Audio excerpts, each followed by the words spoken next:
Hello and welcome back. Today's video is going to be my February Boxycharm video. I've had these products for several days. I've tried everything out. I can give you some thoughts. This is only my second Boxycharm box ever, and I did start a playlist if you want to see my January unboxing. Overall, I actually really enjoyed it.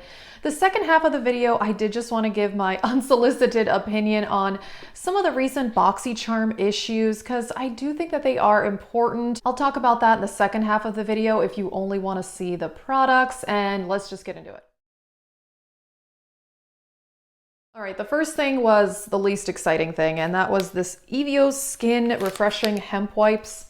They're face wipes. They're supposed to have like cannabis sativa in them, and they say that they're biodegradable.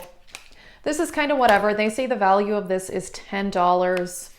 You know, I don't really use makeup wipes to remove my makeup because I think we all know, how bad that is and all of that. However, if I'm traveling or just really tired, I will use a makeup wipe. It's better than doing nothing, I think, but yeah, it's still not good. So I will use these. I've used a couple of them. They're okay, whatever. This next item I really like. This is the Ciate London Powder. This is called Everyday Vacay Coconut Setting Powder. And I've used this 3 times. It's just like a translucent powder. I really like it. I was worried that it might break me out because of the coconut. It hasn't, and I've used it a few times. It's a really nice powder. These white powders sometimes can leave a white cast on the face, and this one does not. I have not checked about flashback in photos though, but I have really enjoyed that to set my whole face with, and the value of that is $22. Then I got a skincare product, the First Aid Beauty Facial Radiance Pads. I'd never tried these before. They say the value I think was $17. This isn't quite a full size, but I've used several of these already and I like them. They're very gentle. I've tried other of these type of exfoliating pads that are definitely more harsh. So these seem gentle. I'm excited to use this. I really like First Aid Beauty. I've tried several products from them and I really enjoyed them. So I thought this was a really nice thing to get. Then I got the Alamar Cosmetics makeup brushes and I've been using these all week. And again, these are really nice. They are so soft. You see some powder coming off of there. This one says is the bronzer brush. And I use this for bronzer, but I feel like you could also use this for setting powder. I think it would work very well for that. It's kind of an interesting edge there. I've never really seen a brush shaped like that. I don't know if it's supposed to blend better or something, but I've been really enjoying it. Really pretty rose gold handle. They have a nice feel. They're not too heavy, but they don't feel cheap. And then this one is the complexion brush. I've used this one for blush. I have washed it since then. Very nice. Again, really soft, blends blush very easily. Really enjoyed it. And then this one is called the brightening brush. And I've been using this for under eye setting powder. I feel like it's a really good shape for that. And yeah, these surprised me. I'm always kind of weary about getting makeup brushes because I'm worried, they won't be very good. But these feel very nice, really soft, and can't complain. I feel like this window is leaving weird light on my face, but whatever, it is what it is. We're gonna continue on. The last item is the Becca Ultimate Coverage Foundation, and this was a choice item. I think you could choose between this and the Iconic London palette, and I decided to go with this.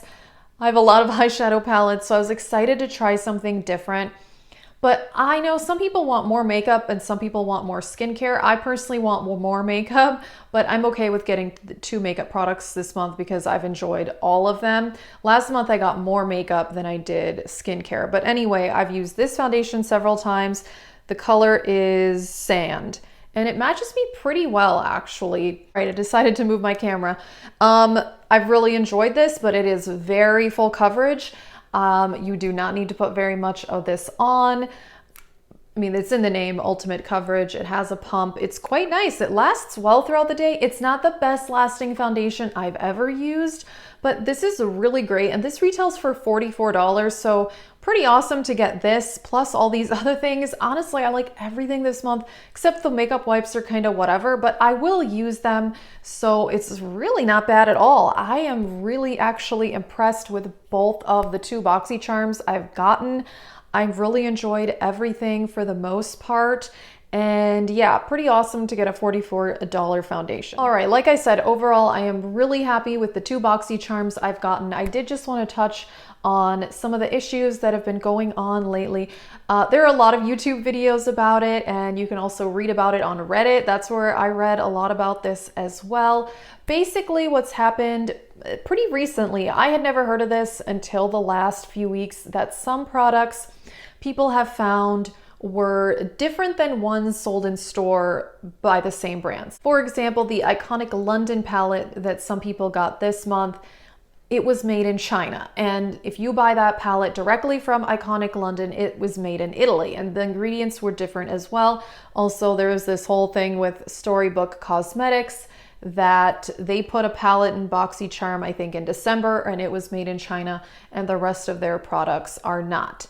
Now, I've seen some people make some kind of false claims saying, oh, well, then it's fake makeup, it's counterfeit makeup. And no, that's not the case. Obviously, the companies are in on this, and they are choosing to make their product in China so that they can save money, basically. Also, a lot of people are saying, oh, it's dangerous. If it's made in China, it's not safe. Well, that's also kind of ridiculous as well, because there are so many products made in China, a lot of household goods, and a lot of makeup. For example, Juvia's Place is made in China, and it's one of my favorite eyeshadow brands and formulas ever. Now, putting that aside, which I think some of the things that people have said are inaccurate, I do think in a way it is deceptive, because Boxycharm does say that you get the exact same products you would be buying in Sephora or from the brand. And if they're changing the product, or even if maybe they're using the same ingredients, like they could just be making it in a lab in China instead, you're not getting the exact same products. So I do think that that is deceptive. However, I personally have not gotten any of these products that I know about. This is made in Italy, and I have other products from Becca, and they're all either made in Italy or some are made in the USA. Also, this First Aid Beauty product, this says made in the USA. I have other First Aid products and they say made in the USA. So that all seems totally fine and on the up and up to me. Now, even if some products are made differently or made in a different place, and if I were to get them in my Boxycharm, if it still performed well, honestly, I wouldn't care that much. I think the big reason a lot of people are upset is because it is deceptive and they're not really disclaiming that all that well. Personally, I think Boxycharm should just put a disclaimer on their website saying, you know, that some products may be made a little bit differently exclusively for Boxycharm or something like that. And sometimes I haven't gotten any of the products that say that, but I have seen other people show products where it will say made specifically for Boxycharm by XYZ brand. So they do sometimes put that on the packaging, but I think because they go out of their way to tell you that the products that you're getting are exactly the same as what you would buy in stores. If that's not always the case, I really do think that they should be giving a disclaimer and letting people know that sometimes, you know, there may be some changes or whatnot. There was another issue with a moisturizing cream that people did get in the premium box, which I did not get that, but you know, there have been some claims that that was maybe more of a private labeled thing, something that people found on a really, really cheap website, which that is a little bit different than the same brand choosing to make something in China to save some money over something like that. I do think that's different. Now, that's the only case I've heard about that, and I don't know all the details. And if they're doing something like that, I definitely am not into that, and I do think that that is a lot worse. The thing about choosing to make something in China for it to be cheaper is that that is something that companies do already. Anastasia did that recently with some of their palettes were made in China, where a lot of their other palettes are not. Also Tarte, Too Faced, a lot of companies will make some of their products in China, particularly holiday sets, so that they can have them, you know, made at a lower cost for the holidays. It's not really a new concept that people are doing this, but again, I think the fact that they're not disclaiming it to the Boxycharm customers as well, I think that's where it becomes a problem. They were to do this every once in a while, and if I were to get a product that seemed to be somewhat made differently, like I said, if it still worked well, I'd be okay with it. But if it got to the point where every single product was different than what you would get in stores, I mean, like I said, this seems the same, and so does the First Aid Beauty. I've never tried anything from Ciate, so I can't really comment on that, but I know that that was kind of a thing a couple of months ago, that they had a blush in there that was made in China, and then they said, well, we switched all our stuff to be made in China. Unsure. Overall, I'm happy with the Boxycharms that I've gotten. I haven't gotten any product that I find, you know, unusual or suspicious in any way. I already prepaid for 6 months, so I couldn't really cancel anyway. I don't think you can get your money back, but I like it. I will continue it. I think even if I enjoy, you know, $30 of it, I'm still only paying $25 for the box. So I feel like I can't really complain that much, to be honest. So yeah, those are my thoughts. Overall, I am very happy with Boxycharm. Let us know, do you have Boxycharm or any other subscription service? Do you plan on keeping it, or do you plan on canceling? That is it. Thank you for watching and have a great day.